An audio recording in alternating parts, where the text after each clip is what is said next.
Assalamualaikum warahmatullahi wabarakatuh. Terima kasih sudah mengklik video ini. Jangan lupa like, subscribe, dan tinggalkan kritik serta saran di kolom komentar. Orang-orang bilang, jangan pernah menilai seseorang hanya dari penampilannya. Tapi siapa sangka, seorang wanita bule cantik dengan rambut pirang bergelombang dan mata biru bening justru membuat gaduh satu kota siang itu. Ia berdiri di alun-alun kota Yogyakarta, menginjak lalu merobek bendera merah putih di hadapan umum. Dengan wajah datar, seolah itu cuma selembar kain tak berarti. Warga sekitar hanya bisa terdiam, sebagian mengeluarkan ponsel, merekam dalam bingung dan takut. Tapi di antara kerumunan itu, ada satu pria yang tidak tinggal diam. Namanya Rangga, pria Jawa yang sederhana, tapi punya jiwa yang tidak bisa ditawar soal harga diri bangsa. Sejak beberapa hari sebelumnya, dia telah mencurigai gerak-gerik bule itu. Dan hari itu, dia tak lagi bisa menahan amarah. Ketika bendera itu koyak, tangannya terangkat, dan dunia seolah berhenti sejenak. Semua akan tahu, ini bukan soal nasionalisme, tapi soal harga diri. Bagaimana nasib bule cantik tersebut? Yuk kita masuk ke ceritanya. Panas siang di Yogyakarta tak pernah membuat Rangga mengeluh.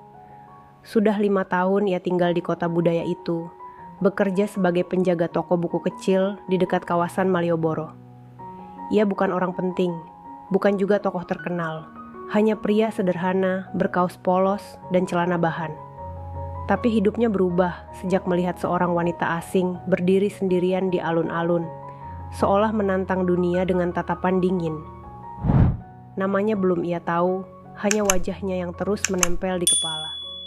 Bule cantik, mungkin awal 30-an, kulit putih pucat, mata biru setajam kaca. Saat pertama kali melihat wanita itu, Rangga merasa ada yang ganjil. Bukan soal penampilan, melainkan sikapnya. Ia jarang tersenyum, tampak tertarik dengan suasana kota. Ia berjalan, sambil memerhatikan hal-hal kecil dengan tatapan seperti menyimpan dendam. Hari pertama, Rangga menganggap wanita itu hanya turis asing yang sedang berlibur. Namun hari kedua, ia kembali melihat wanita itu lagi. Masih di alun-alun, diameter sendirian. Matanya menatap langit, lalu ke bawah ke bendera merah putih yang berkibar di tiang tua.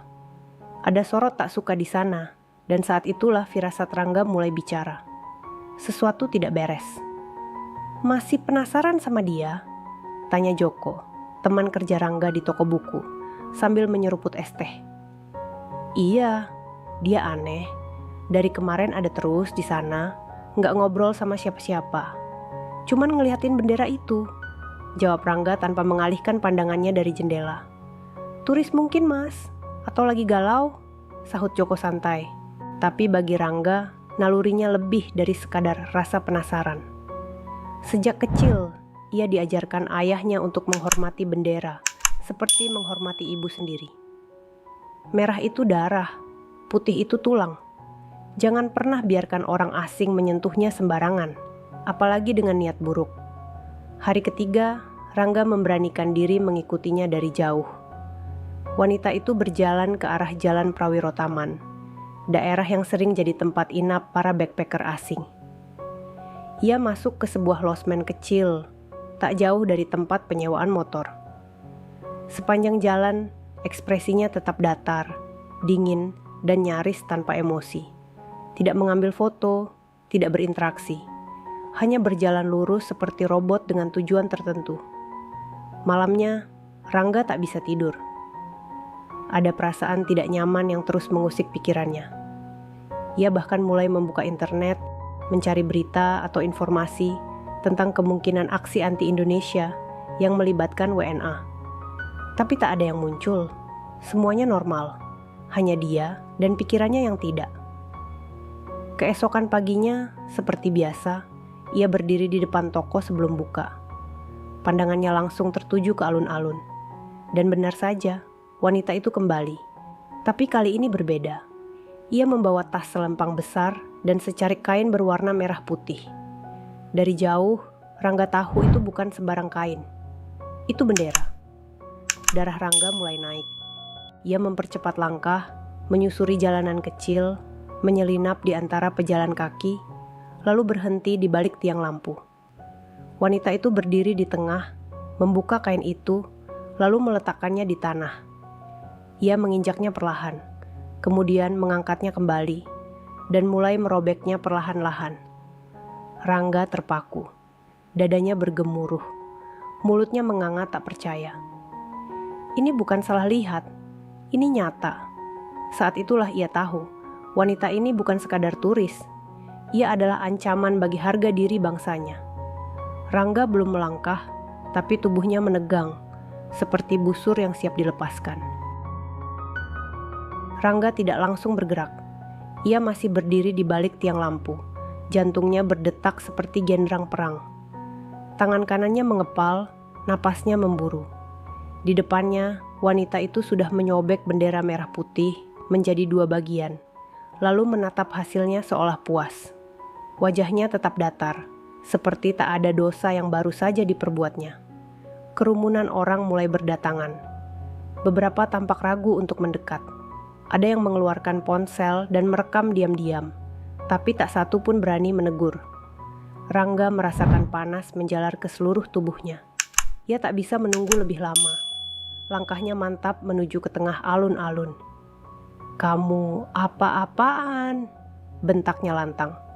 Wanita itu menoleh, alisnya sedikit terangkat, seperti heran ada yang berani menyapanya.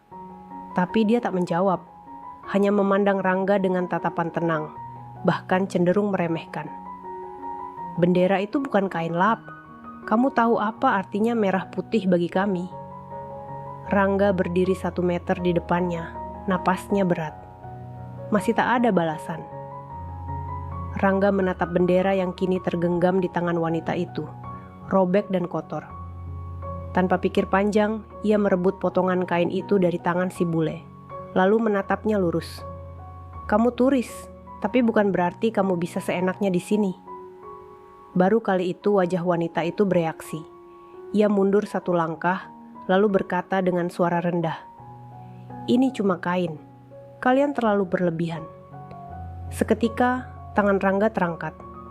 Tamparan keras mendarat di pipi kiri wanita itu, mengejutkan semua orang yang menyaksikan. Suara tamparan itu menggema di antara kerumunan.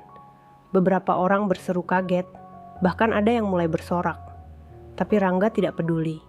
Wanita itu memegangi pipinya, terdiam, lalu air mata mengalir perlahan. Ia tidak menangis keras, tapi jelas syok. "Sekarang kamu tahu rasanya dipermalukan di depan umum," ucap Rangga dingin. Wanita itu berbalik dan berjalan cepat meninggalkan alun-alun. Orang-orang memberi jalan, sebagian masih merekam, sebagian lain berbisik. Rangga berdiri tegak, bendera robek di tangannya, dan untuk pertama kalinya hari itu, ia merasakan perih di dadanya. Bukan karena malu, tapi karena kecewa. Setengah jam kemudian, Rangga sudah duduk di halte bus Trans Jogja, masih memandangi robekan merah putih itu. Ia tak tahu harus bagaimana. Di pikirannya, ia membayangkan ayahnya yang dulu seorang pejuang veteran, selalu menekankan bahwa bendera bukan sekadar simbol, tapi bagian dari harga diri bangsa. Rangga tahu ia sudah mengambil langkah emosional, tapi ia tidak menyesal. Ponselnya bergetar. Joko menelepon. "Mas, kamu di mana? Itu bule yang kamu tampar viral, loh. Udah nyebar di medsos. Ada yang bilang kamu pahlawan, ada juga yang bilang kamu kasar." "Aku gak peduli, Jok. Yang penting dia gak akan ngulangin itu lagi," jawab Rangga pelan. Katanya dia nginap di penginapan tua dekat Taman Sari. Gimana kalau kita cari tahu siapa dia sebenarnya? Saran Joko itu menggugah rasa penasaran Rangga. Ia berdiri dari bangku halte, memasukkan bendera robek itu ke tas kecilnya, dan berjalan kaki menyusuri jalanan sempit menuju arah Taman Sari. Daerah itu tenang, dengan rumah-rumah kuno dan jalan berbatu.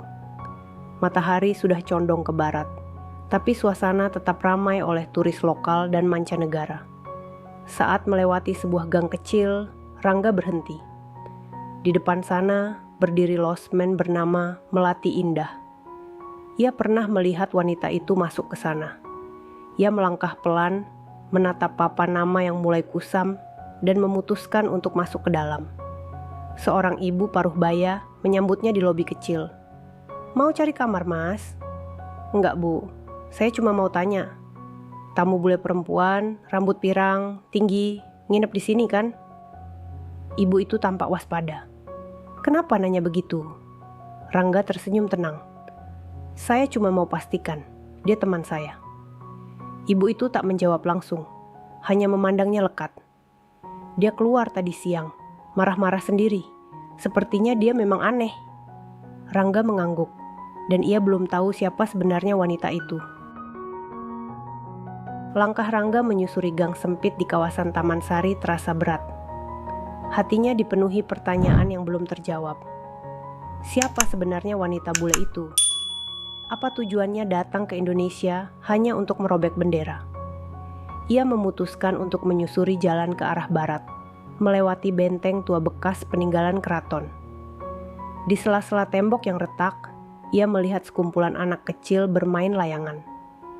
Tawa mereka seolah menenangkan isi kepala Rangga, walau hanya sebentar. Di ujung jalan kecil, ia berpapasan dengan seorang bapak tua yang menjajakan lukisan-lukisan cat air. Salah satu lukisan itu menarik perhatiannya. Wajah seorang perempuan bule bermata biru, sangat mirip dengan wanita yang tadi ia tampar. "Pak, lukisan ini, siapa yang pesan?" tanya Rangga hati-hati. Bapak tua itu tersenyum, menunjukkan gigi yang sudah tinggal separuh. "Ah, itu pesanan turis wanita. Aneh orangnya. Dia minta dilukis tapi wajahnya jangan terlalu cantik. Katanya gak suka pujian. Dia sering kesini. Sudah 3 hari ini, duduk di sana." Tunjuknya ke sebuah bangku kecil dekat sumur tua. "Gak banyak ngomong, kadang cuma gambar-gambar atau nulis di buku." Rangga makin penasaran. Ia meminta izin untuk duduk sebentar. Di bangku itu, ia menemukan selembar kertas yang tertinggal, berisi tulisan tangan berbahasa Indonesia.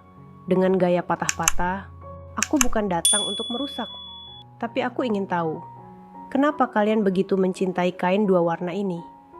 Di negeriku, kami sudah lupa rasa bangga." Tulisan itu membuat dada Rangga sesak. Seketika ia sadar, ada hal yang lebih dalam dari sekadar amarah. Mungkin wanita itu menyimpan luka. Tapi tetap saja, merobek bendera bukan sesuatu yang bisa dimaklumi. Hari mulai condong.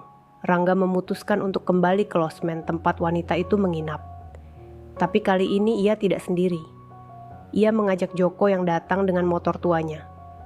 Mereka duduk di warung kopi kecil seberang losmen, menunggu dengan sabar. Tak lama, wanita itu muncul. Kali ini memakai topi dan kacamata hitam, tapi Rangga bisa mengenalinya dari postur tubuh dan cara jalannya. Tanpa pikir panjang, Rangga dan Joko mengikuti dari kejauhan. Wanita itu berjalan ke arah barat daya, menuju kawasan Kota Gede. Melewati pasar tradisional, gang-gang sempit, dan akhirnya berhenti di depan sebuah rumah joglo tua dengan papan bertuliskan Museum Arsip Kolonial Belanda. "Loh, ngapain dia kesini?" bisik Joko. "Aku juga nggak tahu, tapi sepertinya ini bukan kunjungan biasa." Rangga masuk perlahan. Di dalam museum, suasananya sepi. Bau kayu tua dan debu arsip memenuhi udara. Di sudut ruang, wanita itu membuka peta-peta tua dan catatan tulisan tangan dalam bahasa Belanda. Ia begitu serius, seperti sedang mencari sesuatu yang sangat penting. Rangga mendekat perlahan dan akhirnya berdiri di belakangnya. "Kamu sedang apa di sini?" Wanita itu tersentak, menoleh pelan. Wajahnya masih menyimpan sisa luka tamparan pagi tadi.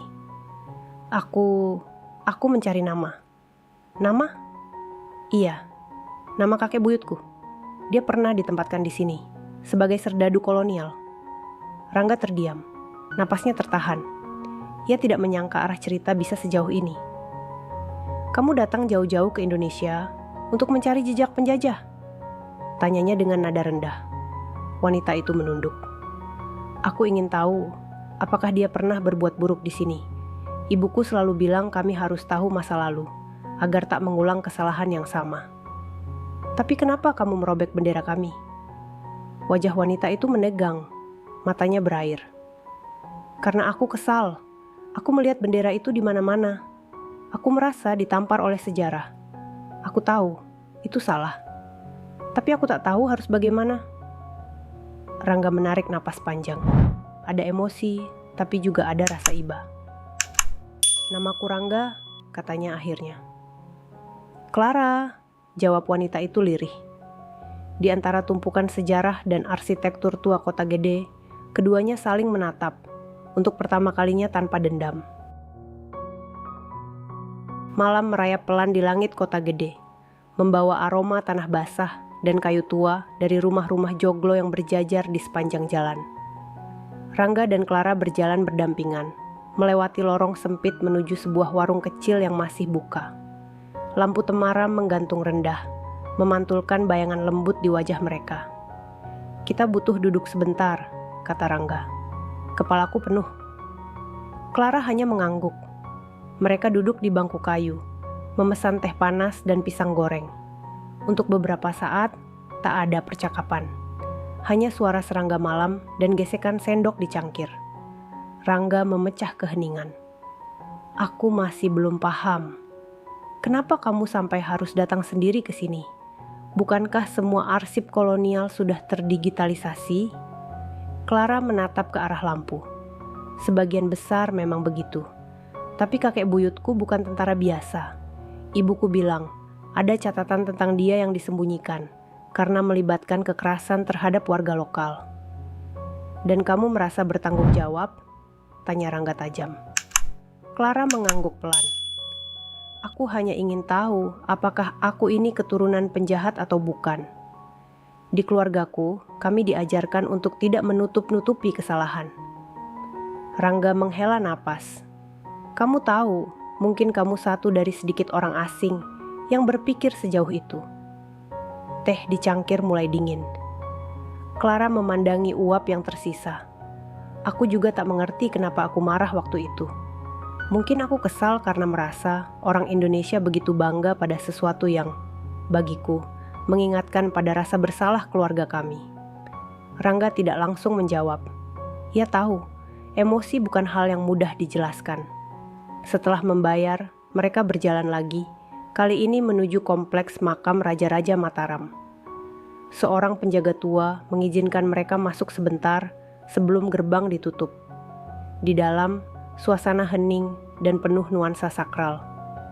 Clara berdiri di depan salah satu cungkup batu. Tempat ini, entah kenapa membuatku merasa sangat kecil. Karena sejarah bukan cuma soal pemenang atau pecundang, tapi tentang luka dan bagaimana kita menyikapinya, ujar Rangga perlahan. Clara menoleh padanya. Aku minta maaf, bukan hanya karena merobek bendera, tapi karena terlalu cepat menilai. Dan aku minta maaf karena menamparmu. Aku terbawa emosi.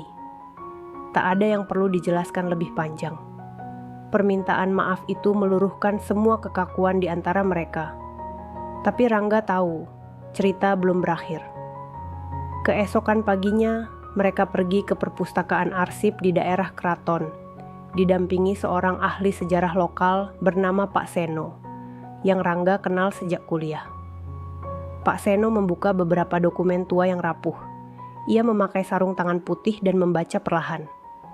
Nama kakek buyutmu siapa tadi? Tanya Pak Seno. Cornelius van Dyck, jawab Clara. Pak Seno mengangguk pelan, lalu menunjukkan selembar kertas kusam. Ini dia, ditempatkan di Yogyakarta sebagai bagian dari pasukan patroli sipil. Ada laporan tentang kerusuhan di Bantul. Tunggu, ini menarik. Clara menunduk, membaca dengan seksama. Tertulis bahwa Cornelius pernah ditahan oleh pasukan Belanda sendiri karena membocorkan informasi kepada warga lokal dan membantu menyelamatkan beberapa anak kecil dari razia militer. Aku tidak percaya, bisik Clara. Selama ini aku kira dia bagian dari kekerasan. Ternyata dia menyelamatkan orang. Pak Seno tersenyum. Bahkan dalam perang, kadang nurani manusia masih bicara. Rangga menepuk bahu Clara. Mungkin ini saatnya kamu berdamai dengan sejarah keluargamu. Mereka keluar dari perpustakaan saat matahari naik tinggi. Clara menatap langit biru, senyumnya tipis tapi tulus. Aku ingin tetap tinggal beberapa hari di sini, belajar tentang budaya kalian. Bukan dari buku, tapi dari orang-orangnya langsung. Rangga tersenyum. Kalau begitu, kamu harus ikut aku ke Imogiri lusa. Ada upacara adat. Aku bisa kenalkan kamu ke keluarga. Clara tertawa pelan. Kedengarannya menyenangkan. Mereka berjalan berdampingan menuruni tangga batu. Tak ada lagi dendam, tak ada kemarahan.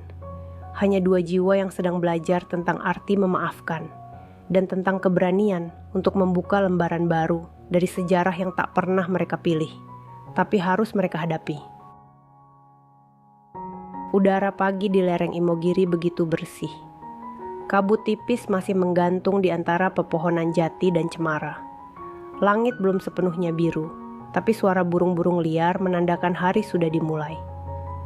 Rangga dan Clara berdiri di depan pintu masuk kompleks pemakaman Raja-Raja Mataram. Mereka mengenakan pakaian tradisional. Rangga bersarung dan berkemeja lurik, sementara Clara memakai kain batik dan selendang sederhana di bahu. Ia tampak canggung, tapi wajahnya tenang. "Kenapa kita kesini lagi?" tanya Clara sambil menatap bangunan batu tua yang megah tapi sederhana. "Karena ini bukan hanya tempat orang mati disemayamkan. Ini tempat orang-orang belajar merendah," jawab Rangga, menatap lurus ke dalam. Seorang abdi dalam menyambut mereka dan mempersilakan masuk. Di dalam, suasana lebih hening daripada sebelumnya. Beberapa orang tampak sedang berdoa atau duduk bersila di sisi cungkup. Clara memperhatikan sekeliling dengan seksama. Matanya tertumbuk pada ukiran-ukiran Jawa kuno di dinding batu. Ia menelusuri guratannya dengan jari, seperti mencari pesan tersembunyi. "Dulu, nenekku pernah bilang, kita adalah kumpulan kisah dari orang-orang sebelum kita. Baik atau buruk, kita membawa jejak mereka," katanya lirih. Rangga menoleh. "Tapi hari ini kamu sedang menulis kisahmu sendiri." Mereka berjalan perlahan ke halaman belakang. Dari sana tampak hutan yang membentang jauh. Angin lembut meniup rambut Clara, dan untuk pertama kalinya sejak datang ke Indonesia, ia benar-benar tersenyum tanpa beban. Setelah upacara selesai, Rangga mengajak Clara ke desa kecil tak jauh dari sana. Mereka menumpang mobil pikap milik Pak Min, seorang petani kopi yang sudah dianggap keluarga oleh Rangga. Perjalanan melewati jalanan berkelok, sawah hijau yang membentang, dan deretan pohon kelapa. Sesekali, Clara terlihat mengeluarkan buku kecil dan mencatat sesuatu. "Menulis lagi?" tanya Rangga. "Ah ya, tapi bukan tentang kakek buyutku. Aku sedang menulis tentangmu." Rangga tertawa pendek. "Tentangku? Ya, tentang orang yang marah padaku, tapi lalu menunjukkan sisi paling manusiawi."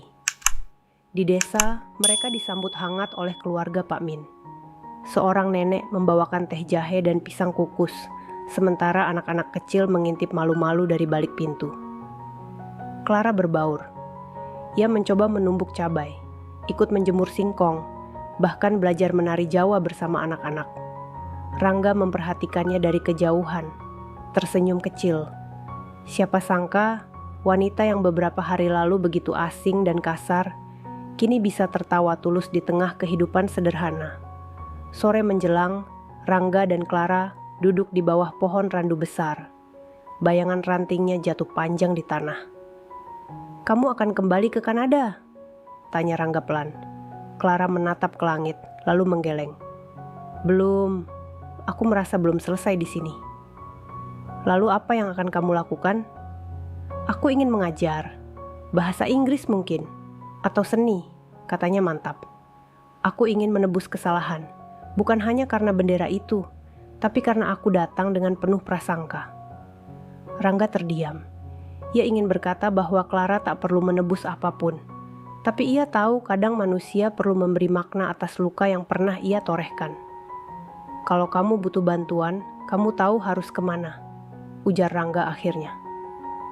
Clara menoleh padanya. Terima kasih Rangga, bukan hanya karena kamu menamparku, tapi karena kamu juga yang membuatku bangun.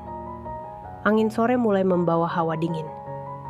Dari kejauhan, suara gamelan dari rumah Pak Min terdengar lembut, seperti menyambut kedamaian yang akhirnya menemukan tempatnya.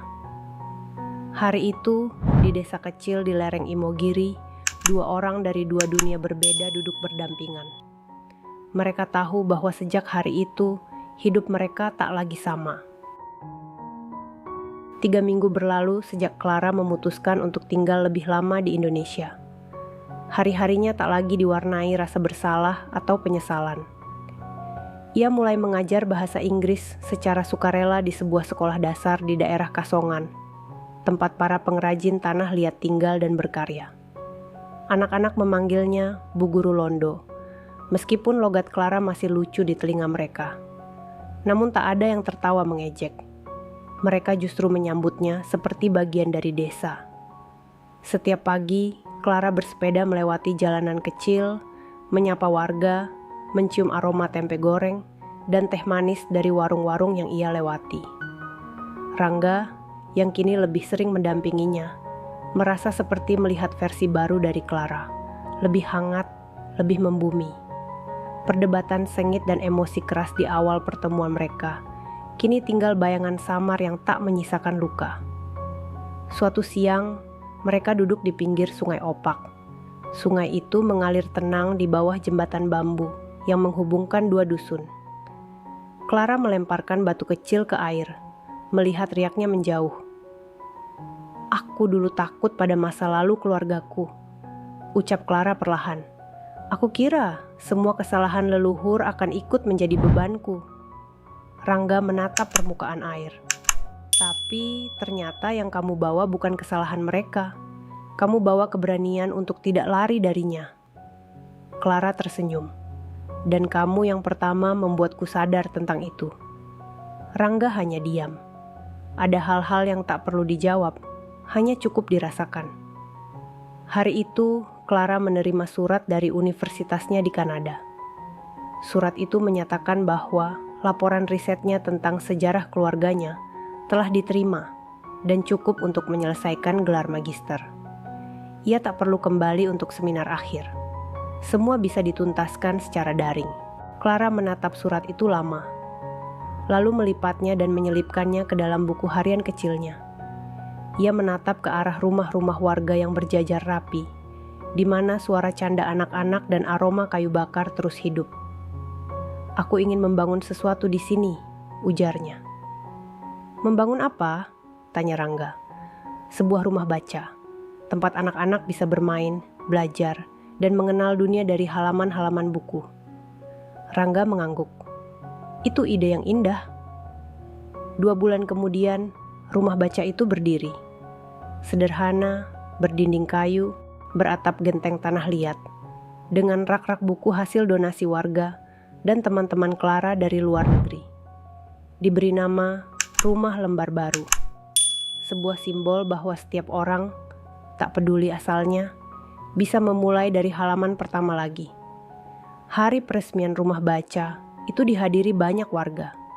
Anak-anak menari, ibu-ibu membawa kue tradisional, dan Clara, dengan tangan masih belepotan cat dari mengecat rak buku, berdiri di depan mereka dan berbicara dalam bahasa Indonesia yang masih patah-patah tapi penuh ketulusan.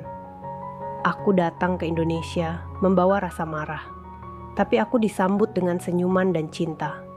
Disinilah aku belajar bahwa luka tidak selalu harus dibalaskan, tapi bisa disembuhkan."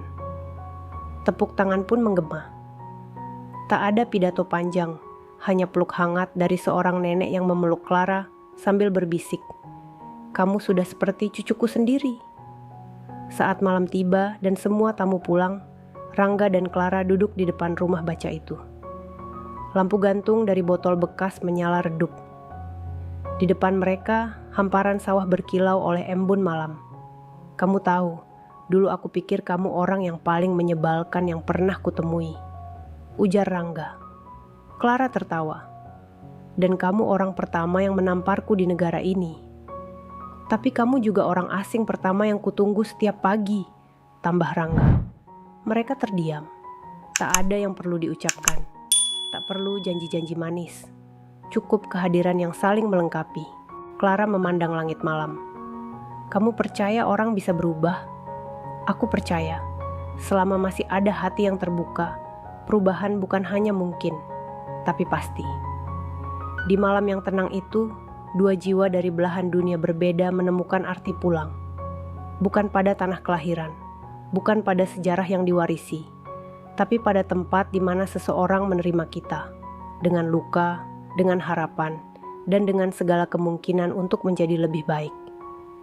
Dan di sebuah desa kecil, di antara suara jangkrik dan lampu redup, kisah itu ditutup bukan dengan akhir, tapi dengan langkah baru yang terus berjalan.